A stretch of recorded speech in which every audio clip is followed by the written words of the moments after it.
क्या होता है? बेसिकली जो रोल मैकेनिक्स में इनर्शिया प्ले करता है वही रोल इलेक्ट्रोमैग्नेटिक इंडक्शन में इंडक्टेंस करता है। इंडक्टेंस, इसकी यूनिट होगी हेनरी, है ना। तो मैं बात कर रहा था कि इनर्शिया क्या करता है। अगर आप चलना चाहते हैं तो चलने नहीं देगा, रुकना चाहते हैं तो रुकने नहीं देगा। Basically it opposes every motion you want to change. किसी भी चीज को चेंज करना चाहोगे ये अपोज करेगा, जिसको हम बोलते हैं inertia, that is unwillingness of a body to change its position. ऐसे ही इंडक्टेंस होता है। करंट अगर बढ़ने की कोशिश करेगा तो ये उसको कम कर देगा, अगर ये कम करना चाहेगा तो ये उसको बढ़ा देगा। तो इस तरह की चीज होती है इंडक्टेंस। दो तरह का इंडक्टेंस हमें पढ़ना है, एक है सेल्फ इंडक्टेंस जिसको हम कहते हैं L, और एक होगा म्यूचुअल इंडक्टेंस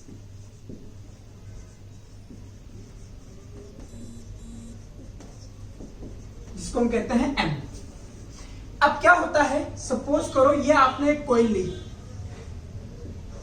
ठीक है, और इसमें आपने करंट फ्लो करवाई। अब आप समझिए एट t=0 पर जब आपने इसको ऑफ रखा है, करंट इसमें 0 है, करंट इसमें से जाएगा नहीं, मैग्नेटिक फील्ड होगा नहीं, फ्लक्स इसका 0 रहेगा। लेकिन एट t टाइम, थोड़े टाइम के बाद में मैंने माना इसमें करंट आई हो गई और मैग्नेटिक फील्ड, ये कैसा बनाया था मैंने, यू बनाया था ना, तो इसमें मैग्नेटिक फील्ड आ गया इस तरह से, तो मैग्नेटिक फील्ड हो गया B और फ्लक्स आ गया फाई। अब आप देखिए इस t टाइम में फ्लक्स में चेंज हुआ है, फ्लक्स बढ़ा है। तो जब ये फ्लक्स बढ़ता है, अगर मैं कह देता हूं कि इसमें मैग्नेटिक फील्ड आया है B, तो कितना फ्लक्स आएगा, B.A क्या होगा, इसका एरिया। क्लियर। अगर मैं बोलूं इसमें नंबर ऑफ टर्न्स n है तो ये हो जाएगा n5। क्लियर। मैं ये B हटाता हूं तो इससे टोटल लिंक्ड फ्लक्स क्या हो गया, n5। किसके प्रोपोर्शनल होगा, इसमें जाने वाली करंट, क्योंकि जितनी करंट जाएगी उतना ही मैग्नेटिक फील्ड होगा। और जब आप इस प्रोपोर्शनलिटी साइन को हटाएंगे तो आपके पास कांस्टेंट आएगा L, और इसी L को हम बोलते हैं इंडक्टेंस। एक बार फिर से देखते हैं, अगर इसमें से जाने वाला टोटल फ्लक्स n5 है, फाई क्या है, एक टर्न से जाने वाला फ्लक्स, तो n5 क्या हो गया, टोटल n टर्न से जाने वाला फ्लक्स, ये इसमें जाने वाली करंट के डायरेक्टली प्रोपोर्शनल होगा। और ये प्रोपोर्शनलिटी साइन हटाएंगे तो एक कांस्टेंट लगेगा जिसको हम बोलते हैं इंडक्टेंस। आइए म्यूचुअल इंडक्टेंस का क्या सीन है। सपोज करो ये एक कॉइल है जिसको हम कहते हैं प्राइमरी कॉइल, क्योंकि इसमें हम करंट देंगे, और इसी के पास हमने एक दूसरी कॉइल लगा दी और यहां लगा दिया गैल्वेनोमीटर। हमें पता है जैसे मैं स्विच ऑन करूंगा इसमें से करंट जाएगी, जिसमें से इससे मैग्नेटिक फील्ड निकलेगा जो इससे लिंक हो जाएगा और इसमें फ्लक्स चेंज होगा। तो इसमें आने वाला एक टर्न से फ्लक्स अगर फाई है और n टर्न से जाने वाला फ्लक्स n5 है, वो प्रोपोर्शनल होगा इसमें जाने वाली करंट के, प्राइमरी करंट के। चूंकि ये प्राइमरी करंट है और फ्लक्स सेकेंडरी है, तो इन दोनों के बीच में जो हम एक कांस्टेंट लगाएंगे उसको हम बोलेंगे M, और M होगा मेरे पास म्यूचुअल इंडक्टेंस।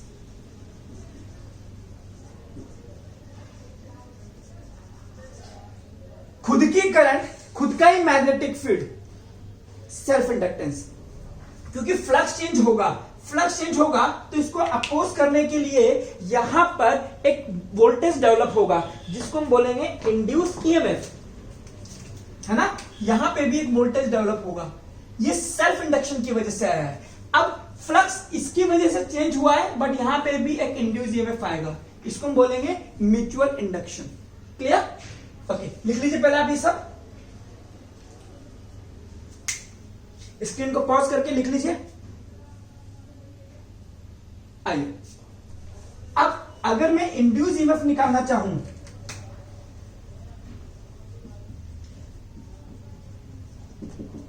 तो इंड्यूस ईएमएफ क्या होता है, -d∅/dt, और इंड्यूस ईएमएफ फाई क्या है, टोटल फ्लक्स लिंक्ड। हमारे पास टोटल कितना फ्लक्स लिंक्ड आया था, N5, और N5 की वैल्यू हमने अभी भी लिखी थी कि N5 is equal to Li। ये बहुत इंपॉर्टेंट फॉर्मूला इनके। N5 की जगह L लिख देता हूं, L तो कांस्टेंट है, इसको हम बाहर लिख लीजिए, तो di/dt। सिमिलरली इसमें अगर इंड्यूस ईएमएफ निकालूंगा तो माइनस d∅/dt, फाई क्या है, टोटल लिंक्ड फ्लक्स, अगेन वही dN∅/dt। N∅ को क्या लिख सकता हूं मैं, Mi, तो E equal to minus M di/dt। तो फॉर्मूले दोनों ही सेम आएंगे, ठीक है। तो इस तरह से हम सेल्फ इंडक्टेंस देगा तो इंड्यूस ईएमएफ ऐसे निकलेगा, अगर म्यूचुअल इंडक्टेंस देगा, किसी और का मैग्नेटिक फील्ड किसी और से लिंक होगा, तो यहां पर माइनस M di/dt करेंगे।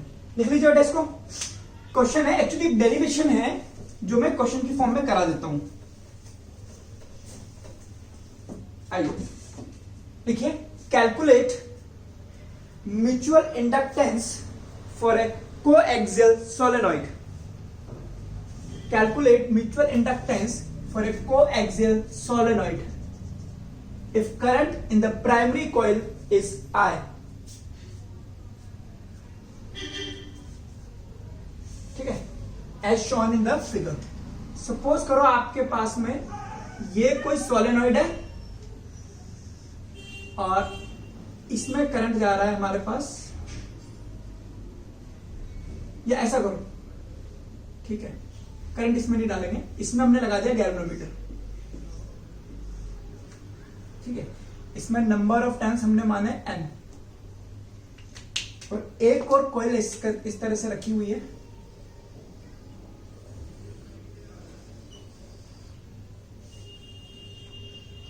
और इसमें भी करंट जा रहा है, इसमें करंट जा रहा है बेसिकली,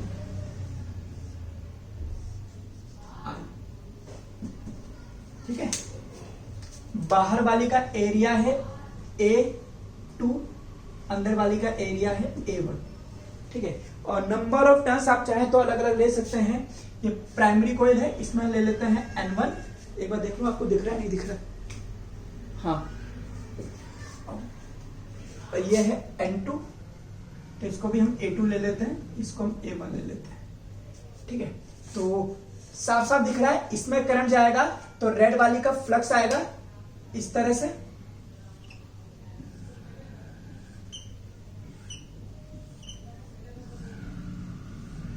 इस तरह से।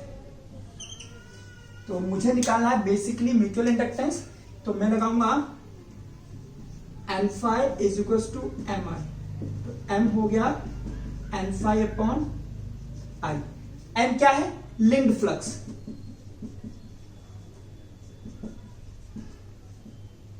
ठीक है, विद सेकेंडरी कॉइल। तो पहले मैं N∅ की वैल्यू निकालता हूं, इसको इक्वेशन नंबर 1 देता हूं। नंबर ऑफ टर्न्स कितने हैं, N2 5, तो N2 तो N2 5 हो जाएगा BA। A किसका भाई, इससे जाने वाला फ्लक्स तो सिर्फ इतने से A से जाएगा, तो यहां आ जाएगा A2, ठीक है। और इसमें मैग्नेटिक फील्ड N2 होगा μ0 Ni, अगर इसकी लेंथ में L मान लेता हूं, इंटू A2, तो ये हो गया मेरे पास N2 5, ये हो गई मेरे पास N2 5। इसको मैं इक्वेशन नंबर 1 में पुटअप कर देता हूं, तो M हो गया मेरे पास N2 μ0 N1I A2/L, ठीक है, N∅/I। I से I कैंसिल आउट हो गया, तो ये हो गया M। आप इसी वाले कॉलम में लिखना μ0 N1 N2, I तो हट गया, A2/L, और अगर मैं इसको L से मल्टीप्लाई और L से डिवाइड कर दूं, तो N1/L हो गया स्मॉल n1, N2/L हो गया स्मॉल n2, तो M का फॉर्मूला हो गया μ0 N1 N2, वही नंबर डेंसिटी A2L। लिख लीजिए, इसको आराम से लिख लीजिए, देख लीजिए।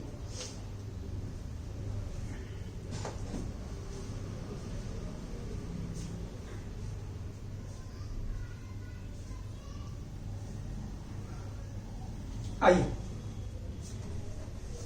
अब इसी क्वेश्चन को मैं दूसरे तरीके से देखते हैं। ध्यान से देखना, पार्टीशन इसलिए कराया है ताकि आपको अंतर पता लग जाए। अब मैं कहता हूं करंट इसमें जा रहा है,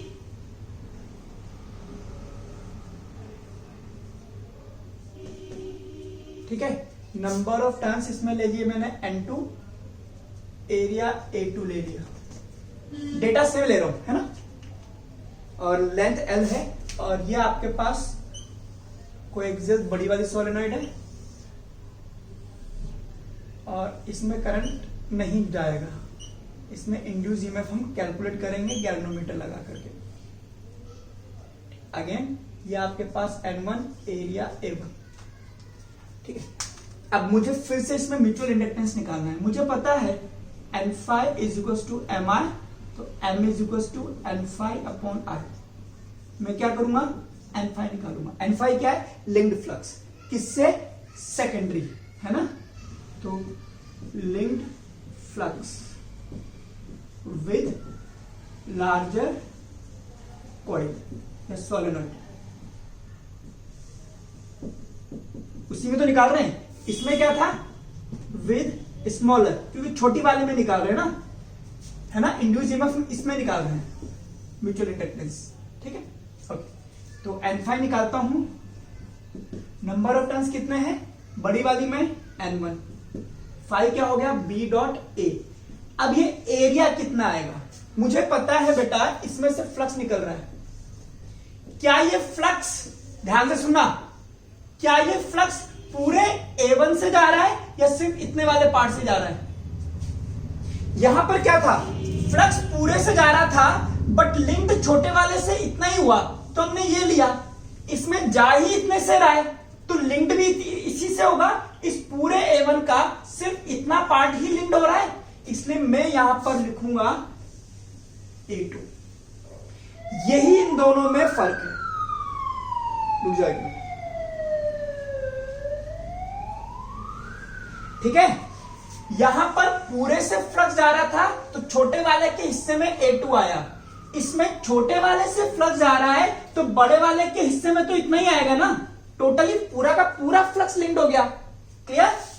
तो ये हो जाएगा M N1, B की वैल्यू म्यू नॉट, किसका, छोटे वाला ना, हाँ, mu naught N2I upon L, और एरिया आ जाएगा मेरे पास A2, ठीक है। अब इसको आप लिख सकते हैं M equals to mu not N1 N2I A2 by L। अगर मैं इसको L से मल्टीप्लाई और डिवाइड कर दूंगा तो मेरे पास फॉर्मूला आ जाएगा यही वाला जो अभी लिखा था मैंने। अब यहां जगह नहीं है, मैं इसको हटा देता हूं, है ना।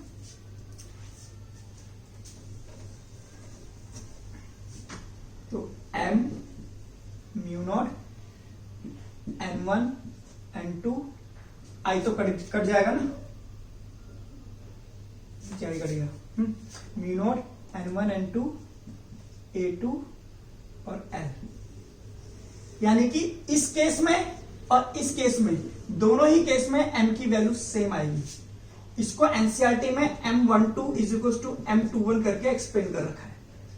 कॉपी के टॉप पर इस बात लिख लीजिए कि एरिया हमेशा छोटे वाले का ही आएगा, करंट किसी से भी जाए, है ना। इस फ्लक्स लिंक्ड में निकालने में एरिया हमेशा छोटे वाले का ही आएगा, लिख लेना, लिख लीजिए।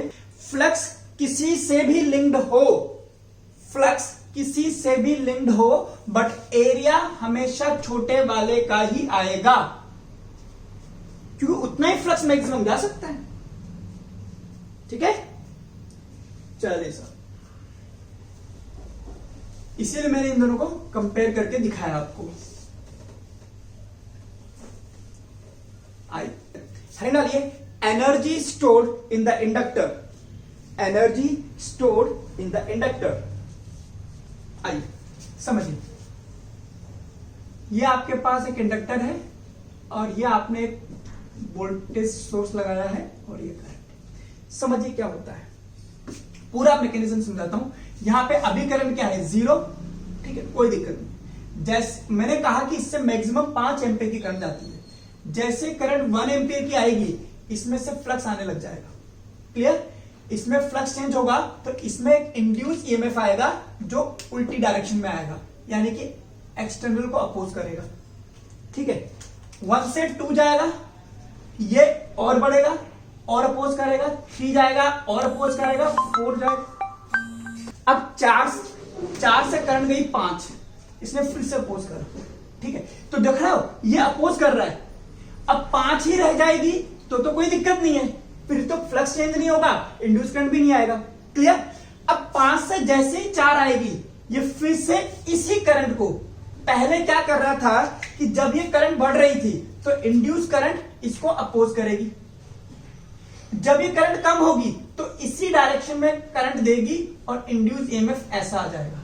पहले अपोज करेगा क्योंकि करंट बढ़ रही है, और जैसे करंट कम होगी तो ये सपोर्ट करेगा। That is why I said कि इंडक्टेंस इज अ इनर्शिया। बढ़ रहा है तो अपोज कर रहा है, कम हो रहा है तो सपोर्ट कर रहा है उसी को, और यही करता है इंड्यूस ईएमएफ। बेसिकली क्या है कि जब करंट 0 से 5 तक गई, इस इंड्यूस ईएमएफ के अगेंस्ट इस बैटरी को काम करना पड़ा कि ताकि मैं अपनी करंट 5 मेंटेन करूं, क्योंकि चलेगी तो इसकी, क्योंकि इंड्यूस ईएमएफ क्या है, बच्चे जैसा है, इसकी कोई वैल्यू नहीं होती इतनी कोई खास। ठीक है, इसीलिए एक्सटर्नल वोल्टेज को इस इंड्यूस ईएमएफ के अगेंस्ट वर्क करना पड़ता है ताकि अपनी करंट को एस्टैब्लिश कर सके, और उसी वर्क को हम कहते हैं कि इसमें पावर डिसिपेशन हो रहा है। तो लिखिए इस बात को, लिखिए when switch is put on, ये वाला डायग्राम बना लीजिए।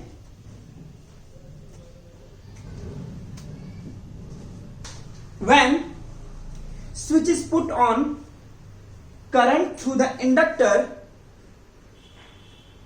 अच्छा ऐसा करता हूं मैं, ये आपको है ना भेज देता हूं। ठीक है, तो ये लिखा लिखा आपको भेज दूंगा, मैं आपको इसकी मैथमेटिकल टर्म समझा देता हूं। ठीक है, तो सोचिए इसमें इंड्यूस ईएमएफ कितना आया, बैक ईएमएफ जिसको कहते हैं ई, और इसमें करंट कितनी देनी है आपको, आई। तो कितना वर्क करना पड़ेगा, तो लिखिए rate of work done by battery is given by, तो dw by dt इधर से करते हैं, तो dw by dt is equals to ei, और ये हमने अभी भी निकाला है minus L D I by D T.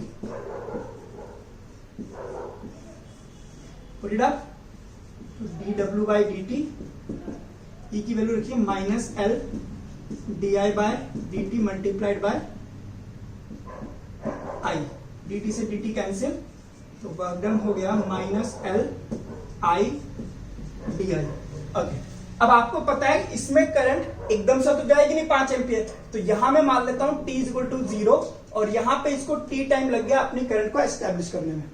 ठीक है, तो यहां लिमिट कैसे जाएगी, एल तो कांस्टेंट है, तो लिमिट जाएगी आपके पास, या दूसरे स्टेप में लिख लेना, सो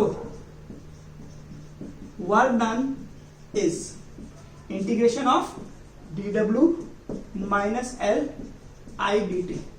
टाइम जब 0 रखा था तो वर्क डन बिल्कुल नहीं है, और जैसे करंट आई हो जाएगी वर्क डन हो जाएगा डब्ल्यू, इसका इंटीग्रेशन हो जाएगा डब्ल्यू माइनस एल, आई का हो जाएगा आई स्क्वायर बाई 2।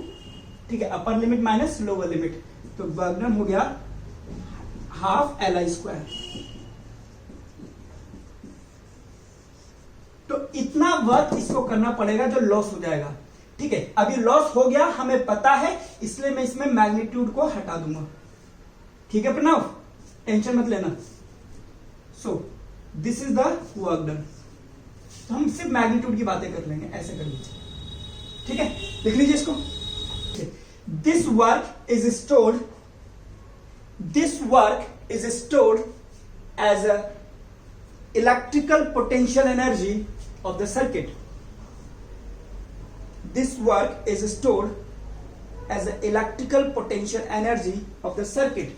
तो पोटेंशियल एनर्जी का फॉर्मूला भी हमारे पास हो जाएगा हाफ एल आई स्क्वायर।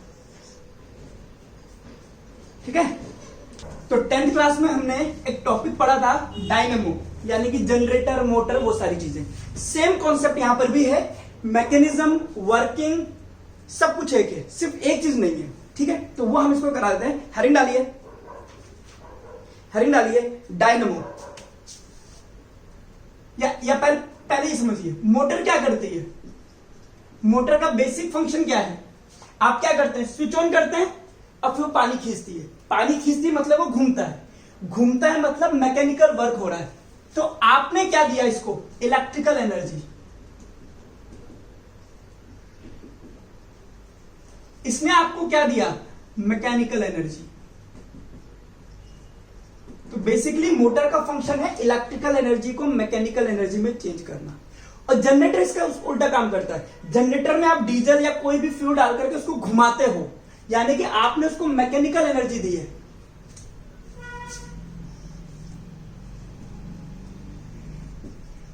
और इसी को हम बोलते हैं डायनमो।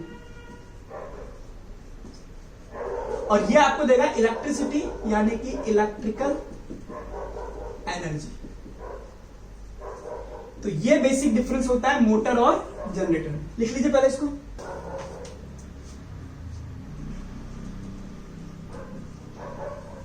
Principle of generator. अब आपको पता है कि अगर कोई रेक्टेंगुलर कोइल रखी है और इसको इस मैग्नेटिक फील्ड में आपने रख रखा है, हमने पहले भी करा था कि इस पर टॉर्क लगता है ना। ये मैग्नेटिक फील्ड जैसे ही आप इसमें करंट दोगे, इस पर लगेगा फोर्स बाहर की तरफ, इस पर लगेगा अंदर की तरफ, ठीक है। और इस फोर्स की वजह से ये आपके पास घूम सकता है, ठीक है। ये काम करते हैं, सुनिए, ये अगर आपने करंट दी है फिर ये घूमा है, यानी कि क्या हुआ, इलेक्ट्रिकल एनर्जी को मैकेनिकल एनर्जी में चेंज करा, तो ये हो गया आपके पास मोटर का प्रिंसिपल।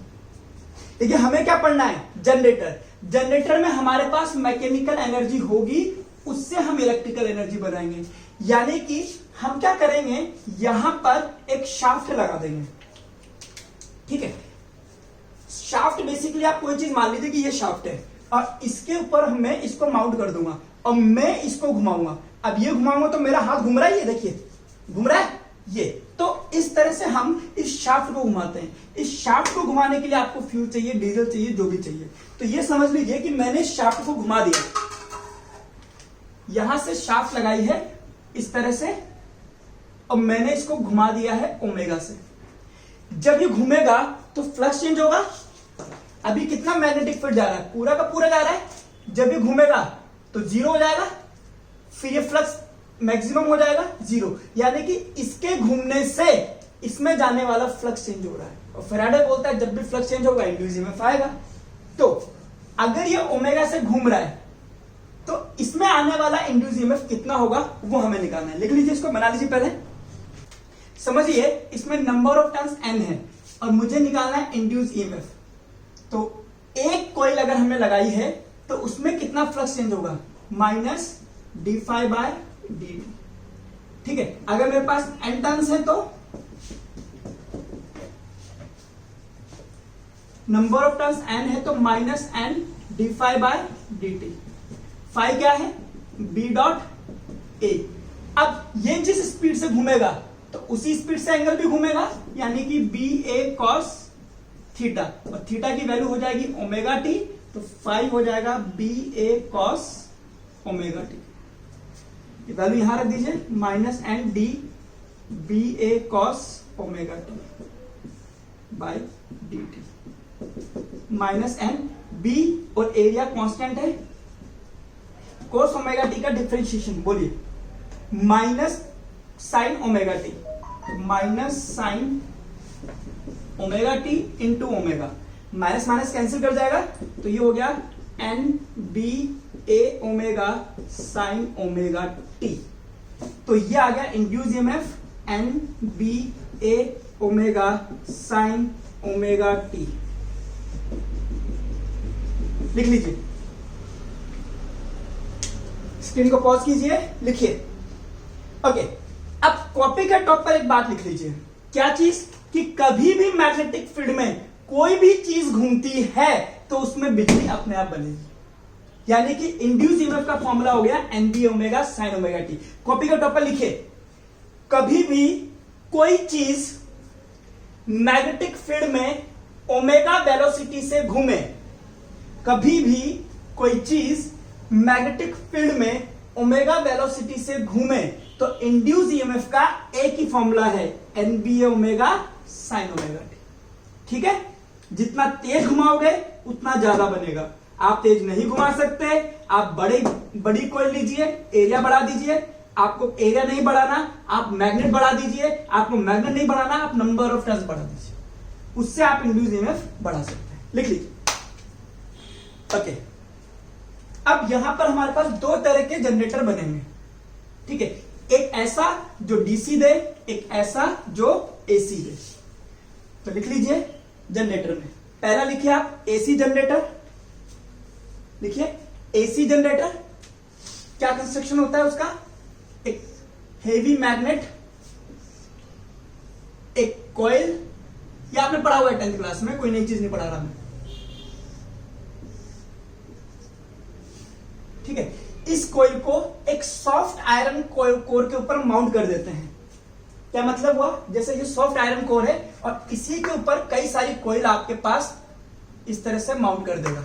ठीक है, और जब ये घूमेगा तो सारी वो कॉइल एक साथ घूमेंगी। तो ये एक नहीं होती, कई सारी होती है, इसलिए हम कह देते हैं इसमें नंबर ऑफ टर्न्स कितने हैं? एन है। और सॉफ्ट आयरन कोर की क्या प्रॉपर्टी होती है? ये मैग्नेटिक फील्ड को लीक नहीं होने देता, सारे मैग्नेटिक फील्ड को अंदर अपने खींच लेगा इस तरह से, अदरवाइज मैग्नेटिक फील्ड लीक हो सकता है।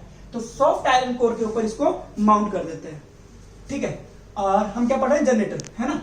तो हम इसको शाफ्ट से इसको लगा देते हैं। ये हमने लगा दिया शाफ्ट,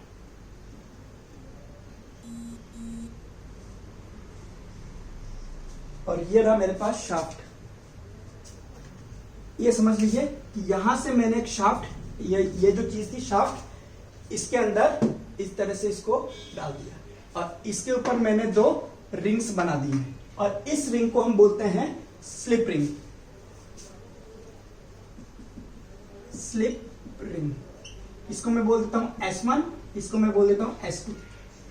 इसको मैंने कनेक्ट कर दिया इससे, और इसको कनेक्ट नहीं करा, इसमें डाला और बीच में से निकाल करके इससे कनेक्ट कर दिया। यहां मैंने लगा दिया ग्रेफाइट के कार्बन ब्रश, यहां भी ग्रेफाइट के carbon brush, S1 S2 B1 B2, और यहां मैंने हमारा सर्किट बना दिया जिसमें मुझे करंट देना है, जिसको मैं लोड कह दूंगा। ठीक है, अब इसमें आ जाएगा आपके पास करंट। अगर सपोज करो A B C और D है और मैंने माना कि करंट आपके पास इस तरह से आया, तो देखिए करंट कैसा आ रहा है?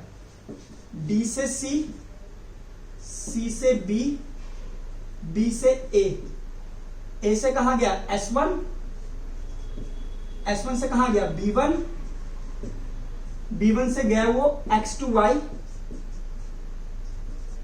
एक्सटर्नल सर्किट में, Y से आया B2 में, B2 से आया S2 में, और S2 से ये वायर कनेक्ट हो रही है D में।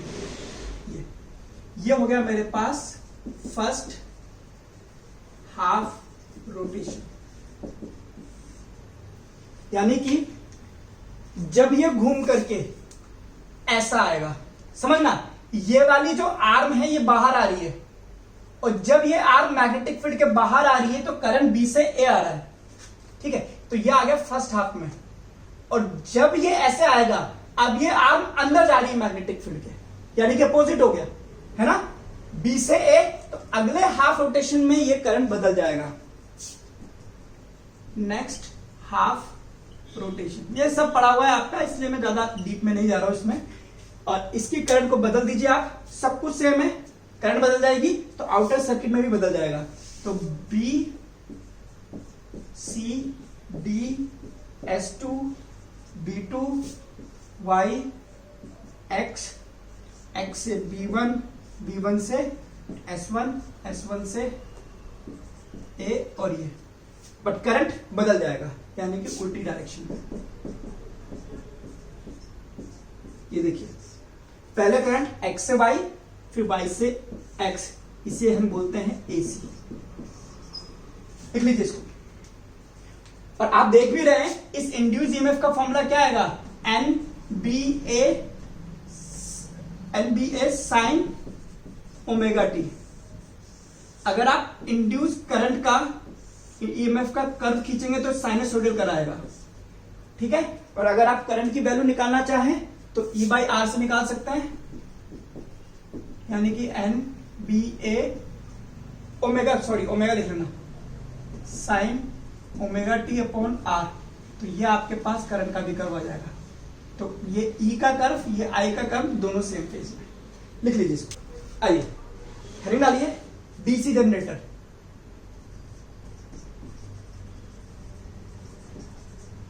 अब आपको पता है डीसी जनरेटर हमें सिर्फ करना क्या है, ये जो करंट एक्स से वाई और वाई से एक्स जा रही है, हमें ये चेंज कर देना है। तो फर्स्ट हाफ तो ऐसे ही आ जाएगा, यहां पर हम सिर्फ इतना करेंगे, इसके कनेक्शन चेंज कर देंगे। कैसे करेंगे, क्या लगेगा इसमें, स्प्लिट रिंग। कैसे होगा, ये आ गई मेरे पास स्प्लिट रिंग, बीच में से स्प्लिट कर देंगे इसको इस तरह से। ये इससे कनेक्ट हो जाएगी, ये इससे कनेक्ट हो जाएगी। यहां पे कार्बन ब्रश ग्रेफाइट के, और ये मैंने एक्स वाई फिर से जोड़ दिया, ठीक है। इसको हम बोलते हैं C1 C2 B1 B2। Current कैसे आ रही है, C1 में, C1 से B1, B1 से X Y, C2, ये हो गया, ठीक है। अब क्या होगा, ये इस तरह से मानिए, ये मेरा C1 और ये मेरा C2, ये है। अंगूठा मेरा A से कनेक्टेड है, B से कनेक्टेड। करंट किससे आ रही है, यहां, और यहां से निकल करके B1 में जा रही है। अब जैसे वो घूमेगा तो ये घूमेगा, और ये घूमेगा तो ये B1 है, B1 इधर आ जाएगा इस तरह से, ये आ गया। अब B1 अगर इधर आ गया तो B1 किससे कनेक्ट हो गया, B2 से। ये बड़ी चीज है। यहां क्या है, B1 से कनेक्ट हुआ C से करंट B1 में जा रही है। अब आप नेक्स्ट हाफ रोटेशन में इसको घुमा दीजिए, ऐसे कर दीजिए इस तरह से, तो B1 आ गया इधर। तो सेकंड केस में जो होगा, अभी क्या है, C1 B1 का कनेक्शन है, C1 उधर आ गया। अब नेक्स्ट हाफ रोटेशन में करंट की डायरेक्शन तो बदलेगी, B C D A। Current कितना था, C से B जा रहा था, अब ये उल्टा कर दिया करंट। A किससे कनेक्टेड है, C1 से। A अभी भी C1 से कनेक्टेड रहेगा। D किससे कनेक्टेड है, C2 से। घूम क्या रहा है, ये पूरा घूम रहा है ना। तो अब क्या होगा, C1 घूम करके उधर चला गया, तो ये कनेक्ट हो गया अब B2 से, ये कनेक्ट हो गया B1 से, हो गया। अब B2 से कौन कनेक्टेड है, Y फिर X। करंट की डायरेक्शन देखो, यहां पे किधर जा रही थी, X से Y, यहां पे देखो अगेन X to Y, यानी कि एक्सटर्नल सर्किट में करंट चेंज नहीं हुआ, इसीलिए इसको हम बोलेंगे डीसी जनरेटर। सिर्फ एक स्प्लिट रिंग को लगाने से एसी से डीसी बन गया। सिर्फ देखो हो क्या रहा था, बेसिकली ये आपके पास हर हाफ रोटेशन में करंट को बदल रहा था। तो जैसे इसने हाफ में करंट बदला है, हमने इसके कनेक्शन ही बदल दिए साले के। ले अब कनेक्शन बदल दोगे एक्सटर्नल में तो करंट तो बदलनी है। So this is DC generator. आपने पढ़ा हुआ है सब कुछ, ठीक है, इससे ज्यादा कुछ समझाने की जरूरत इसमें है नहीं। और मोटर मेरे सिलेबस में मेरे हिसाब से नहीं है, ठीक है। तो मोटर हमारे सिलेबस में नहीं है। नेक्स्ट क्लास में हम लोग पढ़ेंगे जियो मैग्नेटिज्म। कोई भी आपका डाउट है तो आप मुझसे पूछ सकते हैं, ठीक है।